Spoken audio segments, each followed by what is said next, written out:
Hello guys, तो आज हम एक्सप्लेन करने वाले हैं ए शॉप फॉर किलर ड्रामा के सीजन 2 को। उम्मीद करता हूं कि गाइस आपने सीजन 1 देख लिया होगा। नहीं देखे हैं तो प्लीज पहले आप उसे देख लीजिए, नहीं तो सीजन 2 कुछ नहीं समझ में आने वाला है। सीजन 1 के लास्ट में हमने देखा था कि जियान सबसे बचने में कामयाब हो जाती है और जिनवन भी उससे मिलने के लिए आता है। जिनवन वहाँ तक कैसे पहुँचता है हमें इस एपिसोड में दिखाया गया है। एपिसोड की शुरुआत बेल से होती है। बेल बेबीलोन बिल्डिंग के अंदर जा रहा होता है, तभी एक एम्प्लॉय उसे देख लेता है और कहता है टीम लीडर आप। तभी सायरन बजने लगते हैं और बेल उस आदमी को वहीं पर बेहोश कर देता है और अपने बैग से एक मिसाइल निकालता है और सामने की दीवार पर चला देता है। दीवार की दूसरी तरफ हम देखते हैं कि योंगहान और बेल दोनों होते हैं।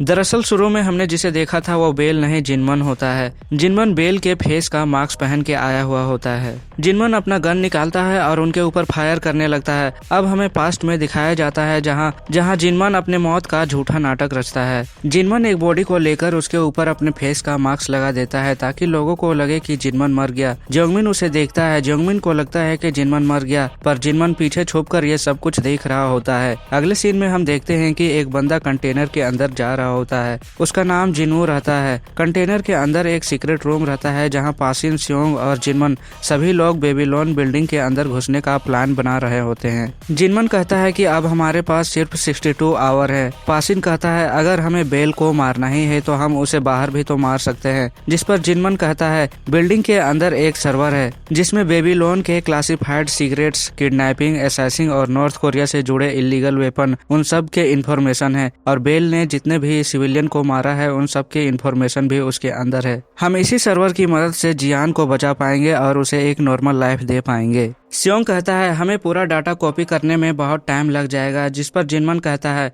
हम पूरा सर्वर ही उठाकर लाएंगे। सियोंग बताता है उस सर्वर को हर 1500 घंटे में चेक किया जाता है, जिसके लिए उसे अंडर वाटर से बाहर निकाला जाता है, जिसमें कुछ 20 मिनट लगते हैं। उसी टाइम में हमें सब कुछ करना होगा। वे लोग गन्स को अंदर नहीं ले जा सकते, तो इसके लिए वो प्लान बनाते हैं कि वो गन्स को बिल्डिंग के अंदर से ही चुराएंगे और ये काम पासिन को दे देते हैं। बेबीलोन में घुसने के लिए वे लोग हेड सिक्योरिटी गार्ड का फोन हैक करके एक डोर की का कॉपी बना लेते हैं और एक गाड़ी भी रेडी करते हैं। जिनमन कहता है बेल को मैं देख लूंगा। तभी जिनमन के फोन पर जियान का कॉल आता है। जिनवू उससे बात करता है। जिनवू कहता है हमें तुम्हारे अंकल की बॉडी मिली है और अगले सीन में जिनवू उससे बॉडी दिखाने के लिए ले जाता है। इधर जिनमन और पासिन बात कर रहे होते हैं। पासिन कहता है क्या हमें मिस्टर किम पर भरोसा करना चाहिए। जिनमन कहता है हमारे पास इसके अलावा और कोई दूसरा रास्ता भी नहीं है। इधर मिस्टर किम को देखते हैं। मिस्टर किम से योंगहान बात कर रहा होता है। उसके लिए एक ऑफर लेके आया था। योंगहान उससे कहता है तुम हमारे लिए काम करो और उसके लिए ढेर सारा पैसा भी लेकर आया था और कहता है तुम्हारे ऊपर जितने भी चार्जेस लगे हुए हैं मैं सब खत्म करवा दूंगा।